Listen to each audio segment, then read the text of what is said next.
Yep, there's several thousand out there, and they are very comfortable. Ducks didn't fly this morning. We're looking at this big body of water.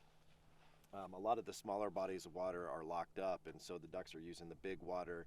And when it gets as cold as it did this morning, down into lower 20s, the birds didn't fly. They're probably going to fly mid-afternoon or later this afternoon. But, you know, we would not be able to know how many birds were on this water if we didn't have a good pair of optics. And we're partnered with VORTEX Optics. They've got some of the best glass in the entire industry. And one of the things that I love the most about VORTEX is their lifetime warranty. You have anything go wrong with your optics, no questions asked. You send it back, they're going to send you a new pair. So if you make the investment on a good pair of binoculars or a spotting scope, you basically could have that for a lifetime unless you wanted to upgrade somewhere down the road. But we would not be able to do what we do. You know, our whole approach is wanting to freelance and put in the time and effort to scout. It's kind of like a deer hunter. They want to put in that sweat equity to capitalize on getting a big deer, whether it's running trail cameras in the off season to get inventory on what their deer herd looks like, or putting in that time and effort into planning a food plot.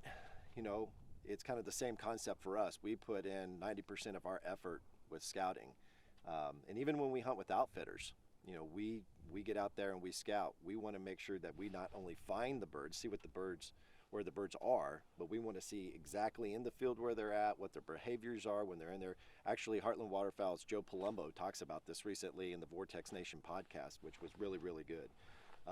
But like, the optics is so essential, and I would not have been able to know how many ducks are in this area and on this big body of water had I not been able to reach out there and see them with these are the 10 by 50 razors, but they got the Diamondbacks and the Vipers, and they're all great glass. We've used them all.